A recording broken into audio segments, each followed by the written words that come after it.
Tudo bem, povo lindo? Boa noite. Redes sociais, Facebook, Twitter, Instagram, Telegram, WhatsApp, seja por qualquer meio que você esteja prestigiando esse trabalho. Se você gosta, curte, se inscreve, compartilha, sugere, ativa o sininho, critica.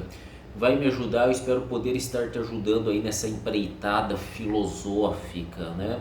Afinal, para que serve filosofia, professor, né?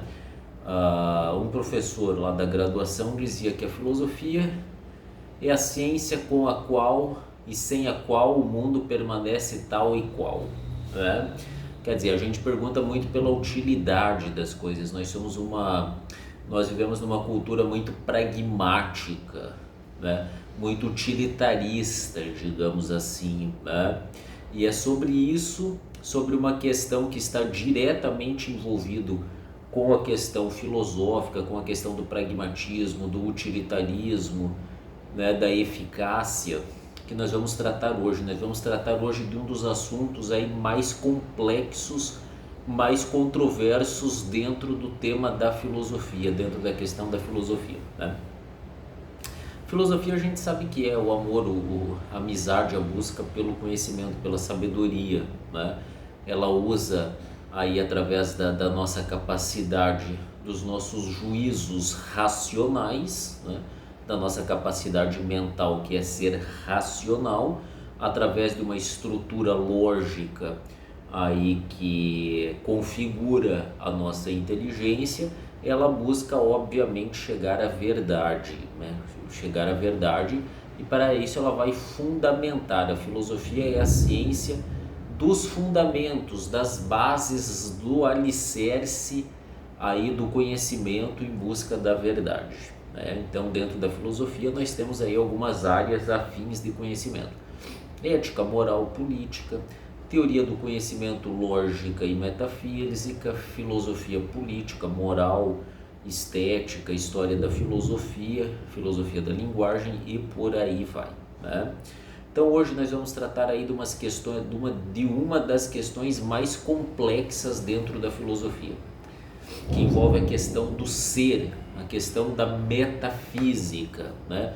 O que é o ser, afinal de contas? Ser é aquilo que é.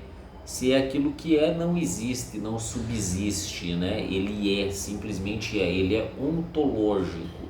Nós vamos buscar aí a fundamentação, a ontologia, o estudo do ser através de algo chamado metafísica, né? Que é uma das questões centrais aí da filosofia. Então você tem como eixo estruturante aí da filosofia, né, a lógica, teoria do conhecimento e metafísica.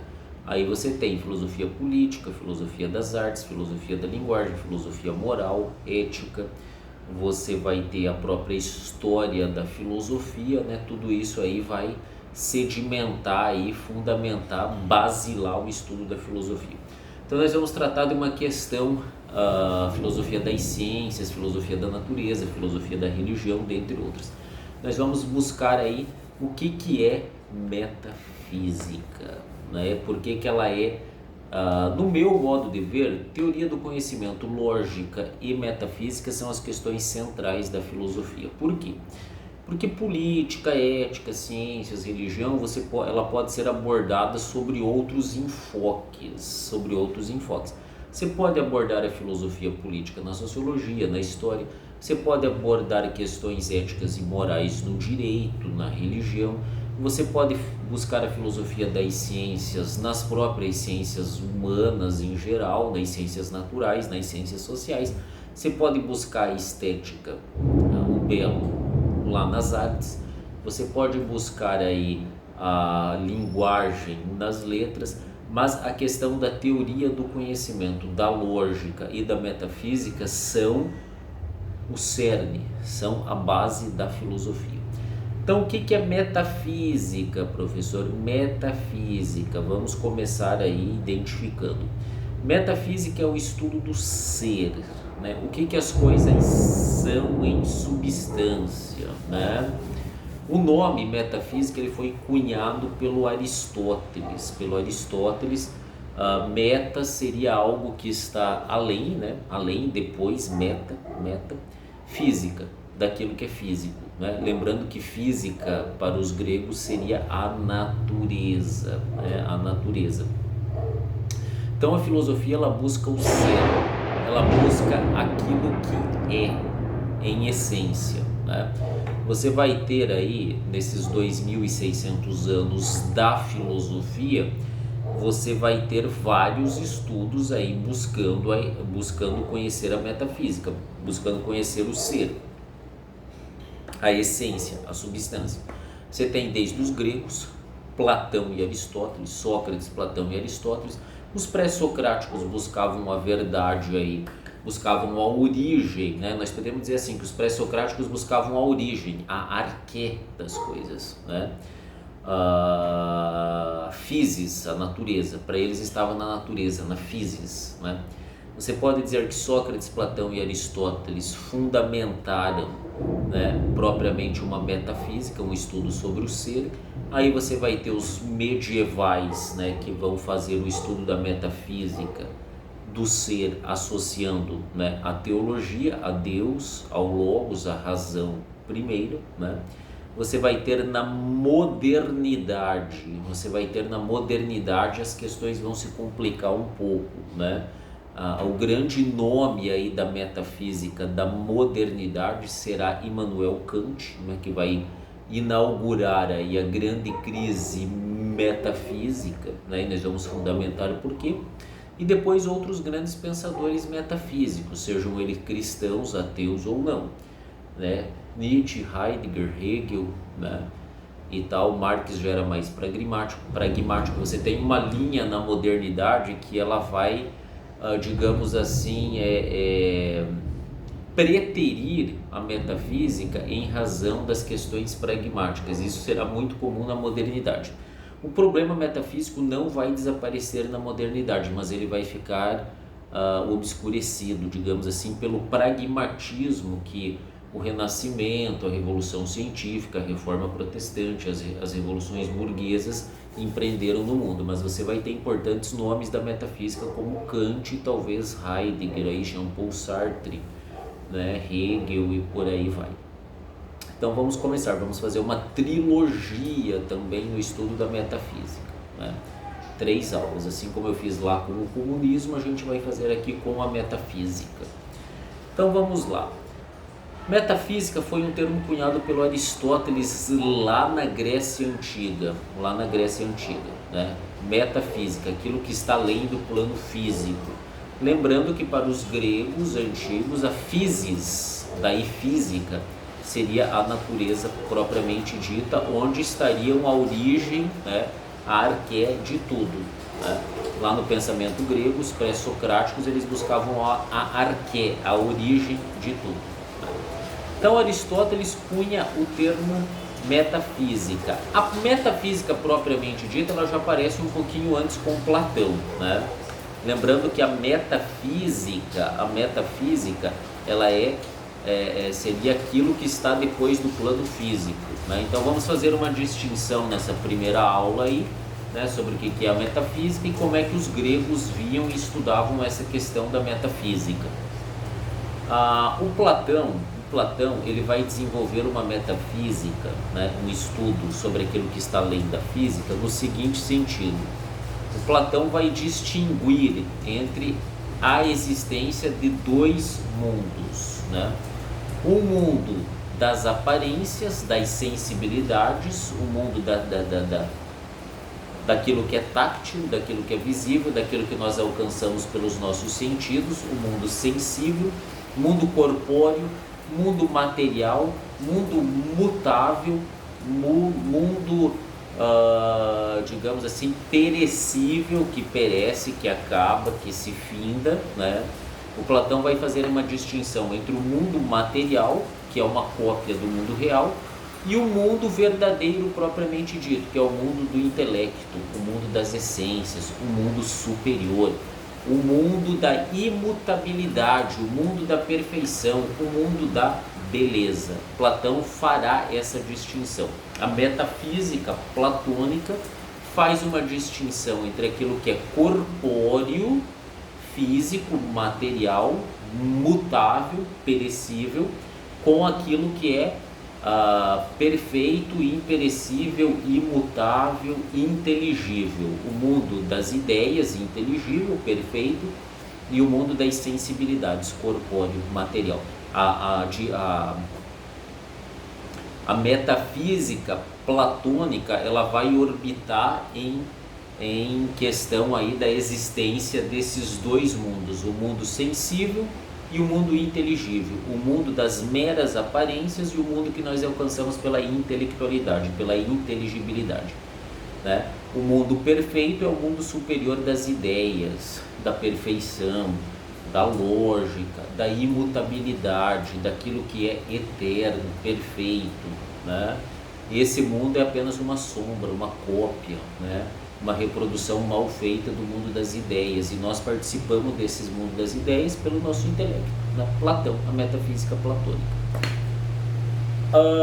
Em complemento, mas em contraposição a essa metafísica platônica, nós vamos ter o pensamento do Aristóteles, né, que cunhou propriamente o termo metafísica, aquilo que está além do plano físico. O Aristóteles, ele vai partir do Platão, mas ele vai estudar a seguinte questão, ele vai fazer a seguinte distinção, né? Você tem, obviamente, o mundo da sensibilidade, o mundo sensível e o mundo inteligível, mas eles não são opostos, eles são complementares, né? Então, o Aristóteles vai buscar a essência, o Aristóteles vai lá fundamentar a existência de tudo pelas 4 causas, né? Causa material, causa formal, causa eficiente, causa final, ou seja, causa material, qual que é a matéria, né, do que algum ser. Aqui eu estou com um olho grego, aqui um elefantezinho e um olho grego. Causa material, a matéria dele. A causa formal, a forma que essa matéria, que acho que é alumínio, adquiriu, né, a forma de um elefantezinho, né? A causa eficiente, quem que fez e qual que é a finalidade. A teoria das 4 causas. Junto com isso, o Aristóteles vai dizer que existe, em qualquer ser, existe aquilo que é substancial, que é a substância, aquilo que ele é em si mesmo, é a substância, a essência, né? A sua essência. E em contraposição, aquilo que é acidental, você tem o que é essencial, substancial, e aquilo que é acidental. Por exemplo, todos os homens são em essências inteligentes, digamos assim, né? Seriam inteligentes, seriam seres inteligentes, seres que pensam. Todos os homens pensam, seria da essência, né? Seria a substância do homem pensar, ou seria da substância do homem respirar. Isso ele é em substância, um ser que vive. Mas acidentalmente alguns desses homens vão pensar em termos pragmáticos, outros vão pensar em termos morais, outros vão pensar em termos espirituais, outros vão pensar em termos sensuais. Quer dizer, acidentalmente cada um pode ter uma característica: ser gordo, ser magro, ser forte, ser alto, ser baixo, ser rico, ser pobre, ser feio, ser bonito, ser inteligente ou não, né? Mas em substância todos os homens eles têm uma eles têm algo que os faz seres humanos, que eles pensam, que eles interagem, que eles se movimentam, né? Que eles imaginam, seja lá o que for, eles são em substância. Essência, né? A mesma questão da metafísica, o que é essencial, Aristóteles vai dizer, e o que é acidental, a gente é por acidente, né? Essa é a metafísica aristotélica, junto com o conceito de ato e potência, né? O ato é aquilo que uma coisa se torna, né? Você pensa numa plantinha, né? Num pezinho de tomate, ele tem a potência de início de produzir tomates. Algumas causas vão atualizar, vão fazer o ato, vão gerar o ato daquele serzinho, né, daquela plantinha, daquela plantinha se tornar aí um tomate. Ele será atualizado, ato e potência, né? Os seres têm atos e potências. Então, para Aristóteles, seriam as 4 causas: material, formal, eficiente e final, né? Matéria, algo de que alguma coisa é feita. Forma, ele adquire uma forma. Causa eficiente ou motriz, alguém fez. E a causa final, a finalidade, né? Junto com os conceitos de substância, o que uma coisa é em substância, o que faz dela ser aquilo, né? Qual que é a substância dela, né? Você pensa num cavalo, o que ele é em substância, né? Ele é um ser que relincha, por exemplo, ele é um ser que anda de 4 patas, o que ele é em substância? Embora alguns cavalos possam ser pangarés, outros podem ser de uma raça melhor, né? Ou seja, alguns podem ser brancos, outros marrons, outros pretos, outros gordos, outros fracos, outros fortes, mas o que ele é em substância? O que faz com que o cavalo seja o cavalo? O Platão é a ideia, existia a ideia de cavalo perfeito, que se materializou num ser sensível, numa cópia que é o cavalo. Para o Aristóteles, esse cavalo tem uma matéria, né, ossos, vértebras, né, músculos, sangue, carne, né? Ele tem uma matéria, ele tem uma forma, por isso que você identifica um controle, uma carteira, um recipiente, né, que é diferente de um ser de um cavalo, por exemplo, né? Você tem a forma, né, a matéria, a forma, né? Alguém produziu, algo produziu, né?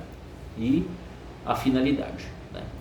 Lembrando que para o Aristóteles ainda você tem a distinção entre a essência, né? a substância, o que ele é em substância, e os seres acidentais, né? O que ele é acidentalmente, e mais as questões aí do ato e potência, né? Do ato e potência. O Aristóteles também vai aí fazer todo um encadeamento sobre a questão de Deus, né, da metafísica, aquilo que está depois do plano físico, né, Deus, o ser, né, através aí do primeiro motor imóvel, né, tudo que move, tudo que é movido, tudo que move alguma coisa é movido por um ser anterior, né? Tudo que é movido, eu estou movendo essa caneta, né? Eu sou o agente movedor dessa caneta, mas em mim há alguma força, seja energia, né, seja vitalidade, seja força que move essa caneta, né? Por trás dessa força um outro ser, né, um espírito, uma alma, uma força imaterial que move. Para o Aristóteles, nessa questão aí das causalidades, tudo que causa, tudo que é causado, tudo que é causa de alguma coisa foi causado por um ser anterior, né, retroage, nós chegaremos à ideia de Deus, ao primeiro motor imóvel, aquele que move tudo sem ser movido por nenhum outro ser. Ali estaria aí o Deus, né? Ele move outros seres sem ser movido por nada. O primeiro motor imóvel que depois vai inspirar aí a metafísica medieval, São Tomás de Aquino, né? O primeiro motor imóvel. Essa sucintamente aí a metafísica platônica e aristotélica, que vai servir de base, né, aí de inspiração para toda a metafísica ocidental aí da filosofia ocidental. Entendeu? Então nas próximas aulas nós vamos ver as metafísica medieval e moderna até chegar aí no todo poderoso Immanuel Kant, Heidegger, Jean-Paul Sartre, Hegel, né, Nietzsche, quem sabe, né? E por aí vai. Beleza, valeu!